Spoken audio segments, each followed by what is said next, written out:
پنجاب میں جن کی گورنمنٹ ہے جو کہ آپ کے اتحادی ہیں وفاق میں، آپ سے کسی قسم کا رابطہ نہیں کیا تھا ایسا منصوبہ پروپوز کرتے سمے؟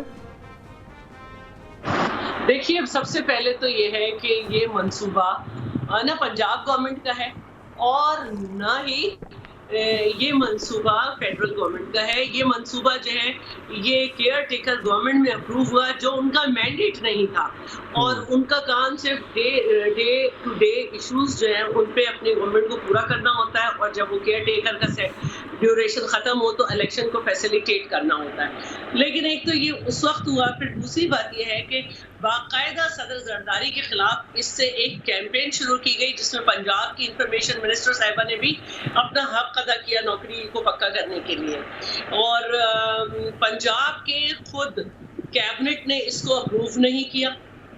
اور پنجاب کیبنٹ اپروو کرتی تو جب بھی صدر پاکستان کے پاس تو نہیں آتا، یہ اس وقت تو وہاں کے گورنر کے پاس جاتا ایسنٹ ہونے کے لیے. اور اگر یہ فیڈرل گورنمنٹ کا منصوبہ ہوتا تو پھر فیڈرل گورنمنٹ کی جو کیبنٹ ہے اس سے اپروو ہو کے with the approval of signature of the prime minister یہ صدر کے پاس جاتا. 18ویں ترمیم کے بعد صدر کے اختیارات میں اتنے کم ہیں کہ اگر صدر سائن کرنے سے انکار بھی کر دیں، اسمبلی کیبنٹ کا پاس کیا ہوا، وزیر اعظم کا بھیجا ہوا، تو وہ ایک مخصوص مدت کے بعد خود بخود جو ہے وہ اپروو ہو جاتا ہے، کیونکہ صدر کو تمام اسمبلیز جو ہے نا وہ الیکٹ کرتی ہیں تو صدر اسمبلی سے بڑے نہیں ہیں. صدر کا کام ہے ایسنٹ کرنا. صدر ایک جہاں بول سکتے تھے وہاں پر انہوں نے اس پر بات کی، یعنی کہ جوائنٹ سیشن میں. لیکن ایک کیمپین چلائی گئی زرداری صاحب کے خلاف کہ ان کے دستخط ہوئے. بھائی ان کے دستخط کس چیز پہ ہوئے؟ اس پیپر کو سامنے لاؤ. اب جو دوسری بات ہے آپ کی وہ یہ ہے کہ دریائے ستلج سے دعویٰ کیا جا رہا ہے. دیکھیے دریائے ستلج میں دریائے بیاس گرتا تھا، دریائے بیاس کب کا سوکھ چکا، دریائے ستلج بھی سوکھ چکا ہے اور ایک نالے کی شکل میں جس میں کچرا بھرا ہوا ہے. دوسری طرف دریائے چناب ہے جو کہ راوی اور جہلم کے ساتھ مل کر ایک بڑا دریا بنا کرتا تھا. جہلم سے آلریڈی پنجاب پانی لیتا ہے اور یہ پنجنت کے مقام پر آ کے یہ 5 دریا ملتے تھے جس کی وجہ سے پنجاب کا نام پنج آب ہوا، یعنی کہ 5 دریا. اب 2 سوکھے ہوئے ہیں. اب یہ کہتے ہیں کہ ہم اس میں سے نہر نکالیں گے اور دریائے ستلج سے لیں گے پانی. تو بھائی مجھے جاؤ تو دیکھو تو دریائے ستلج میں کتنا پانی ہے. دوسری بات یہ ہے کہ جب آپ جب پنجنت سے یہ آگے جاتے ہیں اور آگے جا کے 21 کلومیٹر دور کوٹ مٹھن کے مقام پہ دریائے سندھ میں گرتے ہیں اور پھر سب کے حصے بنتے ہیں سارے صوبوں کے. تو ہم تو پہلے ہی رو رہے ہیں کہ اس وقت ہمارے سارے ڈیمز جو ہیں اس میں بھی پانی کا لیول کم ہے، پانی آلریڈی کم ہے. پنجاب کو 58% کم پانی ملا اور ہمیں 68% کم پانی ملا ہے. تو آپ کہاں سے پھر نکالیں گے پانی؟ ٹھیک ہے. اور اچھا یہ اب ذرا میں شرح صاحبہ ہمارے ساتھ بیسکلی کھیلداس صاحب ہیں، ان پہ حملہ ہوا، یعنی سندھ کے لوگ اس چیز کو اتنا سیریس لے رہے ہیں کہ انہوں نے، ٹھیک ہے میں حملے کو تو I'm sure نہ آپ اس کو کنڈون کریں گی نہ میں کروں گا، ہم اس کی پذیرائی نہیں کریں گے، لیکن اس سے اندازہ ہوتا ہے کہ سندھ کے لوگوں کے لیے بڑا کتنا سنگین مسئلہ بن چکا ہے. کھیلداس صاحب آپ پہ حملہ ہو چکا ہے تو اس سے ایک بات تو واضح ہے کہ پورے سندھ میں اس وقت لوگوں کے دل میں اس چیز کو لے کر کے غصہ ہے کہ لوگ قانون تک ہاتھ میں لینے کو تیار ہو گئے تھے. اب آپ وفاق کے نمائندے ہیں، یہ بتائیے گا کہ ان معاملات کو حل کرنے کی طرف کیوں نہیں آتے؟ اور اگر آپ نے اتنا بڑا قدم اٹھانا بھی ہے، لیٹ سے یہ تو کیئر ٹیکر گورنمنٹ نے اس کو اپروو کیا، لیکن اگر آپ اس کو بیل کو منہ چڑھانا چاہتے ہیں تو پہلے سندھ کی عوام کو اعتماد میں تو لیں، ان سے بات تو کریں. دیکھیں میرا بھی تعلق صوبے سندھ سے ہے، میں بھی سندھ کا باسی ہوں، میں بھی سندھی بولنے والا ہوں اور اس کابینہ کا بھی حصہ ہوں. میں بھی اپنی رائے کا اظہار ظاہر کروں گا یا کرتا ہوں. جو میرے متعلقہ فورم ہے، پارٹی کی قیادت کا فورم ہے، کیبنٹ کا فورم ہے، اسمبلی کا فورم ہے، جو میں میرا پوائنٹ آف ویو میں کر سکتا ہوں. مگر احتجاج کرنا عام آدمی ہو یا کسی بھی جماعت ہو، ان کا حق ہے، یہ جمہوریت ہے، احتجاج کرنا، مطالبات کرنا، اس طرح کی بات کرنا. مگر یہ جو اشتعال انگیزی ہے تو میں سمجھتا ہوں نہ اس کا آئین اجازت دیتا ہے نہ قانون دیتا ہے. جو لوگ کہتے ہیں کہ سندھ کے جو لوگ ہیں پرامن، واقع پرامن ہے، صوفیوں کی دھرتی ہے، شاہ عبداللطیف بھٹائی کا جو فکر ہے، تو یہ جو چند شرپسند عناصر تھے جنہوں نے حملہ کیا، تو اس طرح کے تو میں نہیں سمجھتا ہوں اس طرح کے کوئی تحریک، یہ تو اس تحریک کو یا اس کاز کو نقصان پہنچانے کی بھی سازش ہو سکتی ہے کہ اس کاز کو نقصان اگر اس قسم کی کارروائیوں سے کر سکتے ہیں۔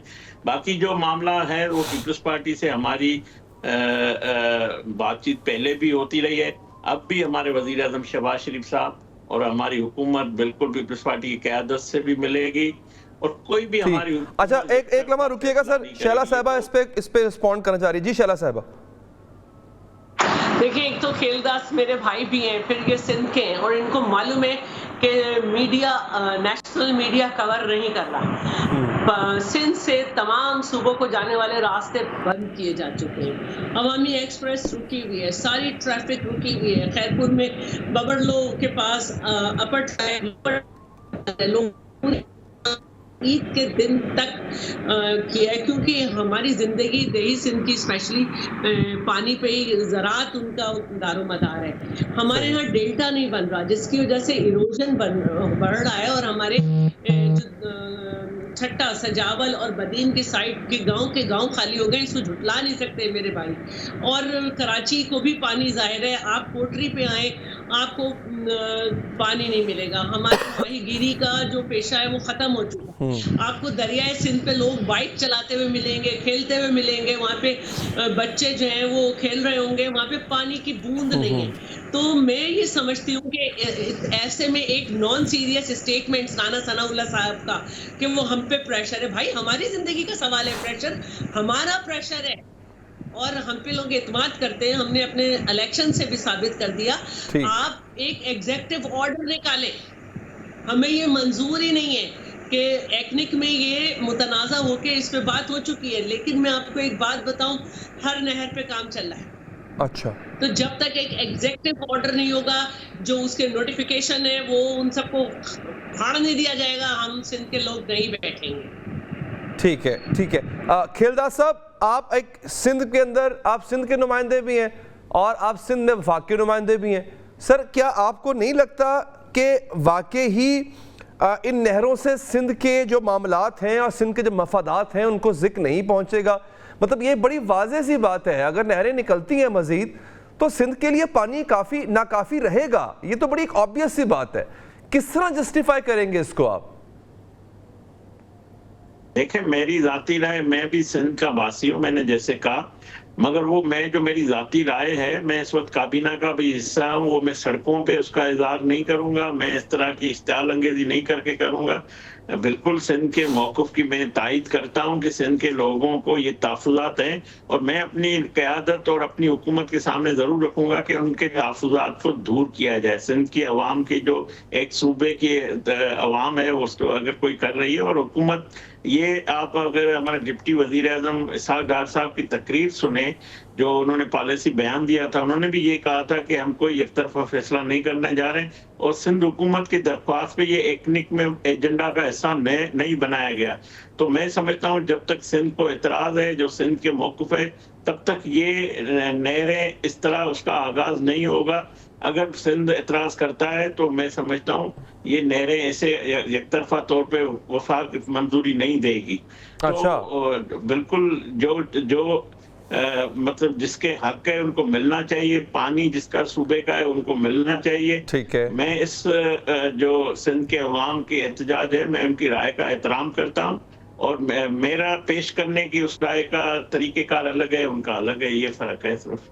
ٹھیک ہے شیلا صاحبہ، یہ بتائیے گا، چلیں یہ تو اچھی بات ہے، وہ کہہ رہے ہیں کہ سندھ کی عوام کے اعتماد کے بغیر یہ ہو نہیں سکتا، پاسبل بھی نہیں ہے، اس کے باوجود بھی اگر بضد رہتی ہے گورنمنٹ آپ کے اتحادی، تو یہاں تک بھی کہا گیا ہے آپ کی طرف سے کہ پھر ٹھیک ہے ہم حکومت سے علیحدہ ہو جائیں گے، کس حد تک سیریسلی سوچا جا رہا ہے اس چیز کے اوپر؟ میرے بھائی پہ حملہ ہوا، مجھے بڑی تکلیف ہوئی، اللہ نے انہیں محفوظ رکھا، اللہ کا شکر ہے، اور سندھ کے لوگ بہت ہی امن پسند ہیں۔ میں نے کہا کہ انہوں نے رمضان تک میں احتجاج کیا، روزے کی حالت میں۔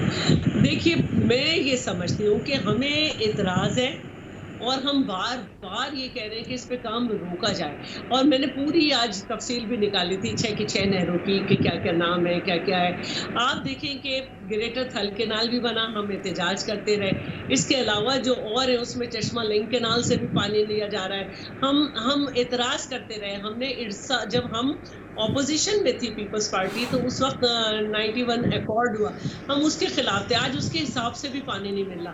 پھر ارسا بنائی گئی, اس میں یہ تھا کہ چاروں صوبوں کے جو ہیڈ ہیں وہ ریگولیٹ کریں گے اور ان کی ہر تھوڑے دن, ہر 3 مہینے کے بعد ان کی وہ سربراہ ہوں گے. جیسے ہی سندھ کا نمبر آتا تھا جھگڑا ہو جاتا تھا, یہ خود بھی بتائیں گے. اور اب تھوڑے عرصے پہلے ہیڈ کے طور پر ایک بیوروکریٹ کو منتخب کیا گیا, اور یقیناً کہ ان کا تعلق پنجاب سے ہے. اور اب یہ ہوتا ہے کہ پہلے تو 3-1 ہو جاتا تھا, اب 4-1 ہو جاتا ہے. یعنی کہ ہمارے ممبر نے اپوز کیا اور ہیڈ کا بھی ایک وہ ہو گیا اور پنجاب کا بھی ایک ووٹ ہو گیا.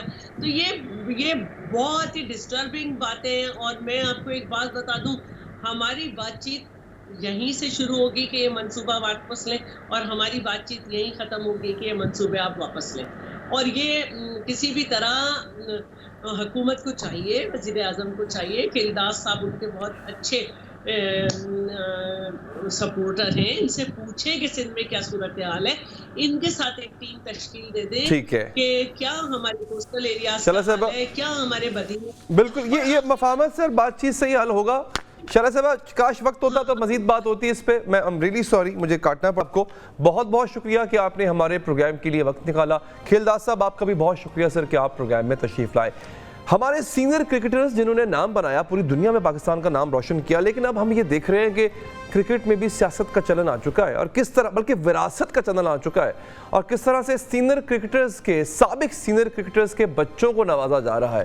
اس وقفے کے بعد بریک کے بعد حاضر ناظرین, باپ دادا کی بادشاہت, خاندانی اثر و رسوخ اور طاقت کے زوم نے پاکستان کے دیگر شعبوں کو جس طرح اپنی لپیٹ میں لے رکھا ہے, اب اسی انداز نے پاکستان کرکٹ کو پوری طرح جکڑ لیا ہے. جس کے باپ کی لابی زیادہ مضبوط ہوگی وہ اچھے مقام اور مرتبے کا حقدار ٹھہرے گا. آپ لیجنڈ کرکٹر کے فرزند ہیں تو پی سی بی آپ کے لیے فردوس بری ہیں. آپ لیجنڈ کے داماد ہیں تو آپ کی پانچوں انگلیاں گھی میں اور سر کڑاہی میں ہوگا. کروڑوں کے فنڈز, پروٹوکول, بما اہل و عیال, غیر ملکی دورے, کارکردگی صفر, سفارشی کلچر, پرچی سسٹم, میرٹ کی دھجیاں, نتیجہ زیرو. یہ کہانی ہے کرکٹ کے افق پر راج کرنے والی گرین شرٹس کی. ناظرین, آج آپ کے سامنے رکھتے ہیں کہ کیسے سفارشی کلچر, اقربا پروری, پرچی سسٹم, باپ کی وراثت اور سسر کی نوازشات نے قومی کرکٹ کو تباہی کے دہانے پر پہنچا دیا. کیسے پی سی بی سلیکشن کمیٹی مضبوط لابیوں کے سامنے گھٹنے ٹیک دیتی, کیسے راتوں رات قانون بدل دیے جاتے ہیں, کس طرح میرٹ پر آنے والے کرکٹرز کا مستقبل تاریک کیا جاتا ہے. شاداب خان, اعظم خان, امام الحق, شاہین شاہ بغیر کوئی کارکردگی دکھائے کیسے مسلسل ٹیم کا حصہ بنے ہوئے. شاہینوں کی کارکردگی پر سوالات, نوازشات پر اعتراضات ہیں, ڈریسنگ روم کی سیاست پر شکایات ہیں. سب وجہ ہے کیونکہ آپ کی تمام غلطیاں آپ کی کارکردگی میں چھپ جاتی, لیکن قومی کرکٹ کو اس قدر آلودہ کر دیا گیا ہے کہ خراب کارکردگی کے ساتھ ہی الزامات کی پٹاری بھی کھل جاتی ہے. اب قومی کرکٹ لیجنڈز کے مکمل کنٹرول میں آ چکی ہے اور اپنے اہل خانہ کو نوازنے کے لیے کوئی بھی موقع ہاتھ سے نہیں جانے دیتے. پاکستانی کرکٹ میں خاندانی رابطوں کے اثر و رسوخ اور طاقتور پس منظر رکھنے والوں کے لیے اصول زیادہ آسانی سے چھک جاتے.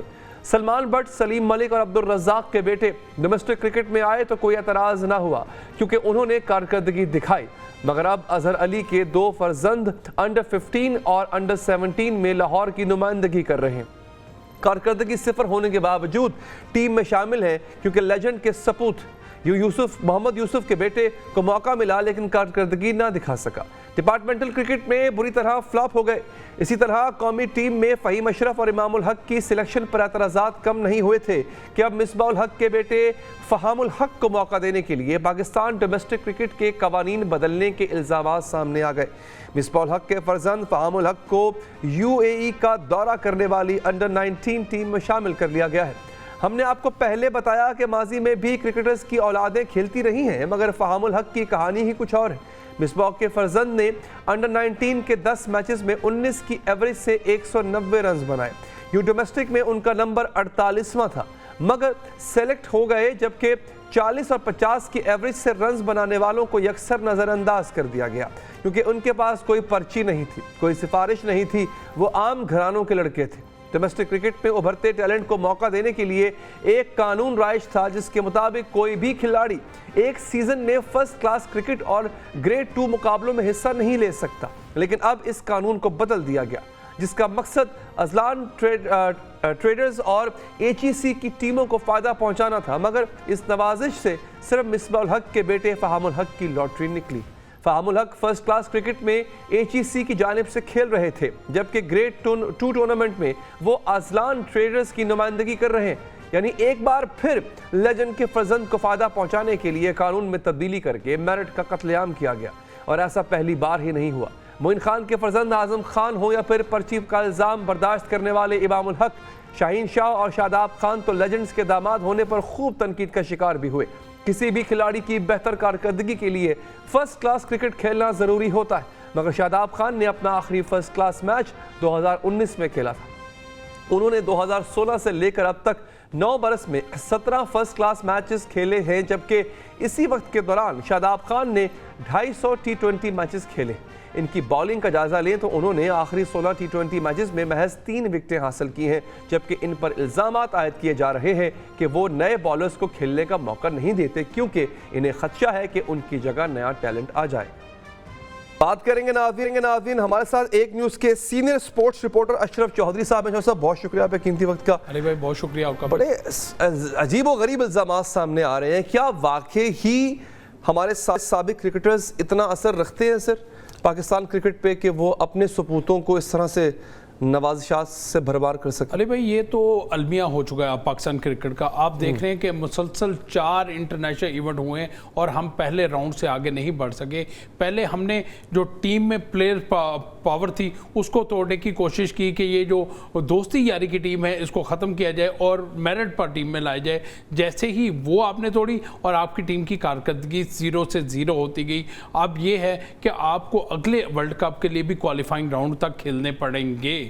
یہ جو حالات پاکستان ٹیم کے ہو چکے ہیں، آپ کو کوالیفائنگ راؤنڈ میں جانا پڑے گا، اور ایسی تمام صورتیں کہ کون ذمہ دار ہیں؟ یہ پاکستان کرکٹ بورڈ ذمہ دار ہیں۔ پاکستان کرکٹ بورڈ میں جو ہائی آفیشلز کے طور پر آتے ہیں وہ نوازشات کرتے ہیں اپنے دوستوں کی، اپنے یاروں کی، ان کے لڑکوں کو کھلاتے ہیں۔ کچھ لوگ تو یہاں تک سورسوں کی استعمال کرتے ہیں کہ یار ان کو اگر پاکستان ٹیم میں نہیں موقع دینا، ان کو ڈومیسٹک کے 5 میچ کھلا دو تاکہ ان کا انٹرنیشنل کرکٹ میں جا کر وہاں پر کانٹریکٹ ہو جائے، کیونکہ انٹرنیشنل کانٹریکٹ کے لیے آپ کے 5 ڈومیسٹک میچ ہونے ضروری ہیں۔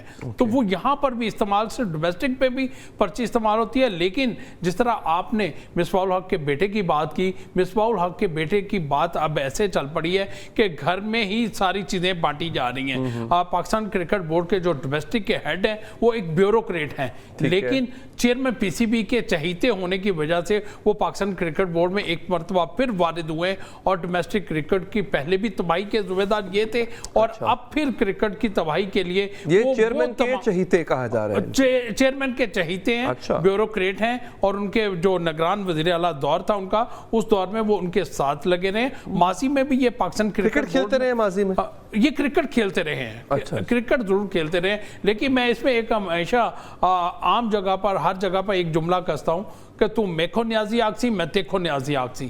یہ جو نیازی پن ہے نا، یہ اس وقت پاکستان کرکٹ بورڈ میں چل رہا ہے۔ آپ نے کرکٹ کھیلی ہوئی ہے؟ میں نے کرکٹ کھیلی ہے، یوسف کے ساتھ ہمیں بھی کسی کو لگا دیں سر۔ سر ہمارے پاس بھی کھیلی ہوئی ہے کرکٹ، ہمارے پاس وہ سفارش نہیں ہے نا، تو میں اچھا بلے باز تھا۔ ٹھیک ہے، ہمیں لگا دیں۔ اسی طرح علی بھائی یہ جو اب ہوا کہ رشتہ داری کو نوازنے کے لیے مصباح الحق کے بیٹے کو کس طرح ایک لیٹر جاری کیا گیا، وہ تمام قواعد و ضوابط ختم کر کے اس کو کسی طرح گریڈ 2 کھلانے کے لیے کوششیں کی جا رہی ہیں کہ پاکستان انڈر 19 ٹیم، لیکن پاکستان انڈر 19 ٹیم میں وہ کس پرفارمنس پر آیا؟ لکھا گیا کہ انڈر 19 ٹیم جو ٹورنامنٹ ہوا ہے اس کی پرفارمنس پر۔ بھائی ہمیں تو 30 سال سے یہ کرکٹ کو کور کرتے ہو گئے ہیں اور میں نے نہیں دیکھا ابھی تک under 19 tournament Pakistan cricket board کا ہوا اور کس پرفارمنس پر آپ اس کو لے کے آئے جو ٹورنامنٹ ہوا ہی نہیں۔ وہ کوئی کاغذوں پہ شاید ہو سکتا ہے پیپرز پہ کوئی ٹورنامنٹ پتہ نہیں کہاں ہوا سر. اچھا بات ہے وہ آپ نے ایک مثال جو دی نا وہ جو نیازی ہاں وہ انگریزی میں اس کا you scratch my back I scratch yours. اچھا اس کا کسی کاسٹ سے کوئی تعلق نہیں تھا, کلیئر کر دیں. یہ صرف ایک محاورہ تھا, محاورہ ہے, محاورہ تھا نام نے. اچھا ٹھیک ہے, اس کو انگریزی میں کہتے ہیں you scratch my back I scratch yours. بہت شکریہ سر صاحب کہ آپ تشریف لائے اور آپ نے ہمیں اپڈیٹ کیا. ناظرین وقفہ لیتے ہیں, غزہ پر بات کریں گے. غزہ پر بات اس لیے کریں گے, اس کی وجہ یہ ہے میرے پروگرام کا یہ خاصہ ہے. ابھی کچھ دنوں پہلے ایک خاتون آئی تھی, انہوں نے کہیں نہ کہیں, ہو سکتا ہے انہوں نے نہ دیکھا ہو میرا پروگرام. یہ پاسبل نہیں ہے کہ ایک نیوز کے اوپر ایک پاکستان پروگرام چل رہا ہو اور غزہ کی بات نہ ہو, اہل فلسطین کی بات نہ ہو. سینیٹر مشتاق ہوں گے ہمارے ساتھ, کسی تعارف کے محتاج نہیں ہے. غزہ پہ جس طرح انہوں نے کام کیا ہے پاکستان میں رہتے ہوئے, شاید ہی کسی اور نے کیا ہوگا. اس وقفے کے بعد غزہ میں اسرائیلی جارحیت کے 18 ماہ بیت چکے ہیں. آج بھی اسرائیل نے امدادی کیمپ پر حملہ کیا ہے. ناظرین یہ ایک ایسی خبر ہے کہ جو کہ آپ روز سنتے ہوں گے, اور اس طرح کے حملے ہوتے آ رہے ہیں. غزہ نے وہ قیامت دیکھی ہے جو شاید ہی کسی نے دیکھی ہو. ناظرین یہ حملہ 25 فلسطینیوں کی جان لے چکا ہے. غزہ میڈیا آفس کے تازہ ترین اعداد و شمار کے مطابق 1.5 برس کے دوران 61,700 فلسطینی صہیونی جارحیت کا شکار ہو چکے, جبکہ 1,70,000 کے قریب زخمی ہیں. آج ہی نیتن یاہو نے اعلان کیا ہے کہ اسرائیل اپنے حملوں میں مزید شدت لائے گا, جبکہ حماس نے عارضی جنگ بندی کی اسرائیلی تجویز کو بھی مسترد کر دیا. فلسطین میں اب بات مسلمانوں تک ہی محدود نہیں, بلکہ اسرائیلی حکومت کی جانب سے فلسطینی عیسائیوں پر عائد کی جانے والی پابندیاں اور ان کے خلاف تشدد میں نمایاں اضافہ ہوا. قابض اسرائیل نے رواں برس فلسطینی عیسائیوں کو القدس میں عبادت کرنے کی بھی اجازت نہیں دی. یہی نہیں بلکہ عیسائی مذہبی رہنماؤں کے خلاف اشتعال انگیزی میں بھی اضافہ ہوا, جس میں اسرائیلی آبادکاروں کی جانب سے عیسائیوں پر حملے اور یروشلم کے اندر پادریوں پر تھوکنے جیسے واقعات شامل ہیں. اس سال اب تک ایسے 43 واقعات پیش آ چکے ہیں. یہ صورتحال فلسطینی عیسائیوں کے لیے نہ صرف ان کی مذہبی آزادی پر حملہ ہے, بلکہ ان کی شناخت اور موجودگی کو بھی خطرے میں ڈال رہی ہے. عالمی برادری کو چاہیے کہ وہ ان مظالم کا نوٹس لے اور فلسطینی عیسائیوں کے حقوق کے تحفظ کے لیے اقدامات کرے. غزہ میں قتل عام کے خلاف دنیا بھر میں بھی احتجاج جاری ہے. اسی سلسلے میں آج کراچی میں مرکزی مسلم لیگ کی جانب سے پنڈال سجایا گیا, جبکہ اسلام آباد میں جماعت اسلامی نے غزہ مارچ کیا. جماعت اسلامی نے امریکن سفارت خانے کے سامنے احتجاج کا اعلان کر رکھا تھا. مارچ سے قبل وفاقی دارالحکومت میں ریڈ زون کے داخلی راستوں پر سیکیورٹی انتہائی سخت رہی. ڈی چوک, سرینا چوک کو کنٹینرز لگا کر بند کر دیا گیا. ریڈ زون کے داخلی خارجی راستوں پر خاردار تاریں اور بیریئرز لگا دیے گئے تھے. تاہم آج دوپہر میں جماعت اسلامی اور حکومت کے درمیان مذاکرات کے بعد جماعت اسلامی نے ایکسپریس وے پر جلسہ کیا. اسی تمام تر معاملے پر بات کریں گے. ہمیں جوائن کیا ہے نن ادر دین جناب سینیٹر مشتاق صاحب. سینیٹر صاحب بہت شکریہ آپ کے قیمتی وقت کا. اسرائیل میں تو احتجاج کرنا مشکل ہو سکتا ہے, امریکہ میں مشکل ہے, برطانیہ میں مشکل ہے, یورپ کے کئی ممالک ایسے ہیں جہاں مشکل ہے, لیکن مجھے حیرانی اس بات پہ ہوتی ہے کہ آپ کے لیے پاکستان میں اہل غزہ کے لیے احتجاج کرنا مشکل کیوں ہے سینیٹر صاحب؟ یہ واقعی حیران کن بات ہے, اور دنیا کے لوگ خصوصاً وہ عالم اسلام کے لوگ جو پاکستان کو ایک نظریاتی مملکت اور اسلام کا قلعہ سمجھتے ہیں, ان کے لیے ایک شاکنگ ہے, ہمارے لیے ایک شاکنگ بات ہے. آپ دیکھیں کہ آج یہ مظاہرہ تھا, ظاہر ہے سب کو پتہ ہے جماعت اسلامی ایک بہت ہی پرامن آرگنائزیشن ہے, اور خود میں نے جب یہاں 42 دن کا دھرنا دیا تھا غزہ چوک سابقہ ڈی چوک میں, تو ایک گملہ تک نہیں ٹوٹا, ایک شیشہ تک نہیں ٹوٹا, اور 42 دن اور رات ہم وہاں بیٹھے رہے. حالانکہ ہمارے 2 ساتھی قتل کر دیے گئے, ان کو ابھی تک انصاف نہیں ملا, 7 کو زخمی کر دیے گئے, لیکن ہم اور امن رہے, قانون کے دائرے میں رہے. اس کے باوجود آپ دیکھیں ریڈ زون میں ان کو نہیں جانے دیا گیا. آج کے غزہ مارچ کو ایکسٹینڈڈ ریڈ زون کا ایک اور دائرہ کریٹ کیا گیا, اس میں نہیں جانے دیا گیا, اور وہ جا کے 0 پوائنٹ اور فیض آباد کے قریب جلسہ کرنے دیا گیا. تو ہم یہ پوچھنا چاہتے ہیں شہباز شریف صاحب سے کہ کیا اسلام آباد میں اسرائیل مرد آباد کا نعرہ لگانا جرم ہے؟ کیا اسلام آباد میں اہلیان غزہ کے لیے, القدس شریف کے لیے, فلسطین کے لیے جلسہ کرنا, مظاہرہ کرنا, دھرنا کرنا, اپنے لیگل رائٹ آف پروٹیسٹ کو استعمال کرنا کیا جرم ہے؟ میرے اوپر 7 دہشت گردی کے مقدمات, میری اہلیہ کے اوپر 3 دہشت گردی کے مقدمات. آپ دیکھیں جماعت اسلامی اسلام آباد کے ڈپٹی جنرل سیکریٹری دانیال عبداللہ کو ساتھیوں سمیت گرفتار کیا گیا. اور پھر شالیمار تانے کے اندر ان کے اوپر اتنا تشدد کیا گیا کہ وہ 2 بندوں کے کندھوں پر ہاتھ رکھ کے چلتے ہیں. یہ بدترین قسم کا ظلم ہے. غزہ کے لیے کیمپین کرنے پر گرفتاری اور تشدد. اچھا آپ پہ دہشت گردی کے مقدمے کیوں ہیں؟ ان کو کیا لگتا ہے کہ کیا اہل غزہ پہ ظلم آپ ڈھا رہے ہیں؟ دیکھیں انہوں نے امریکہ کو خوش کرنا ہے, انہوں نے اسرائیل نوازی کا ثبوت دینا ہے, انہوں نے اپنے آقاؤں کے سامنے یہ نمبر بنانے ہیں کہ ہم نے گزشتہ 1.5 سال سے امریکی ایمبیسی پر کسی کو جانے نہیں دیا. پوری دنیا میں امریکی ایمبیسی پہ مظاہرے ہو رہے ہیں, یہاں تک کہ واشنگٹن میں ان کے پارلیمنٹ میں امریکنز داخل ہو گئے اور اس جنگ کے خلاف, جس کو اسرائیلی جینوسائیڈ کے ساتھ امریکن جینوسائیڈ بھی ہے, اس کے خلاف احتجاج کیا. تو میں شہباز شریف سے پوچھنا چاہتا ہوں, کیا امریکی ایمبیسی کی حرمت مسجد اقصی سے زیادہ ہے؟ کیا امریکی ایمبیسی کی حرمت ارض الانبیاء فلسطین سے زیادہ ہے؟ کیا امریکی ایمبیسی کی حرمت غزہ کے اندر بہنے والے معصوم اور مخلص خون سے زیادہ ہے؟ یہ بدترین قسم کی امریکی غلامی ہے اور بدترین قسم کی اسرائیل نوازی ہے, جس کی جتنی مذمت کی جائے کم ہے. اسی لیے میں کہتا ہوں, عوام کو کہتا ہوں کہ دیکھیں اس حکومت کا بالکل واضح ہو گیا ہے کہ انہوں نے اقبال اور قائد کی فلسطین پالیسی سے ٹوٹل انحراف کیا ہے. 11 پاکستانی اسرائیل گئے ہیں شراکا کے تعاون سے. شراکا ایک ادارہ ہے اسرائیل کا جس کو ایک اسرائیلی آرمی کا ریٹائرڈ میجر چلا رہا ہے. ابھی تک ان کے نام سامنے نہیں لائے گئے, ابھی تک ان کے خلاف ایکشن نہیں لیا گیا. اقوام متحدہ کے ہیومن رائٹس کونسل میں ریزولوشن پاس کی گئی جس کی تعریف امریکن جیوش کانگریس نے کی اور پاکستان کا شکریہ ادا کیا. پاکستان کا شکریہ تو اہل غزہ کو ادا کرنا چاہیے تھا, یحییٰ سنوار کو, اسماعیل ہانیہ کو, حسن نصر اللہ کو ادا کرنا چاہیے تھا, لیکن پاکستان کا شکریہ امریکن جیوش کانگریس, امریکی یہودی کانگریس ادا کر رہے ہیں.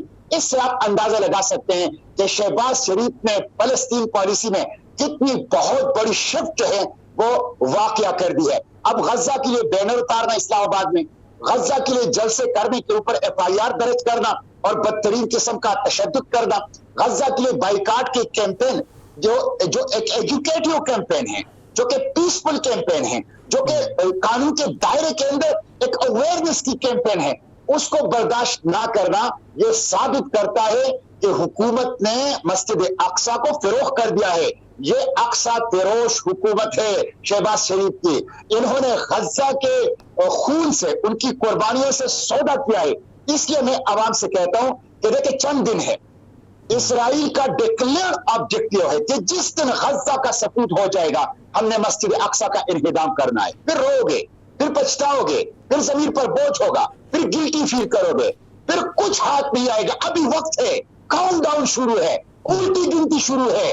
نکلو اسلام آباد کی طرف, امریکی ایمبیسی پر دھرنا, پارلیمنٹ ہاؤس کے سامنے دھرنا, اوپن اینڈڈ دھرنا, لامحدود دھرنا, لیکن یہ تو گارنٹی ہے نا سر آپ دے رہے ہیں, صحافیوں کا, تاجروں کا, کاشتکاروں کا, طلبہ کا, اس وقت تک دھرنا جب تک جنگ بندی نہ ہو, جب تک غزہ کو بچائے نہ. دیکھیں علماء نے, عرب و عجم کے علماء نے فتویٰ دیا ہے جہاد کی فرضیت کا. میں پوچھنا چاہتا ہوں پاکستان کے حکمرانوں, پاکستان کے جرنیلوں سے, عالم اسلام کے حکمرانوں. سینیٹر صاحب میں آپ سے ایک درخواست کروں گا سر کہ مجھے, چونکہ میں نے آپ سے وعدہ کیا تھا بریک سے پہلے بھی کہ میرا ہر ہفتے پروگرام ہوتا ہے غزہ پہ اور اہل غزہ کے لیے, آپ نے مجھے وقت دینا ہے, یہ میری آپ سے ریکویسٹ ہے سر. آج چونکہ وقت ختم ہو چکا ہے پروگرام کا, میں مشکور ہوں کہ آپ نے پروگرام کے لیے وقت نکالا. ناظرین اب تک کے لیے اتنا ہی, اپنا بہت خیال رکھیے, اللہ نے کے بعد.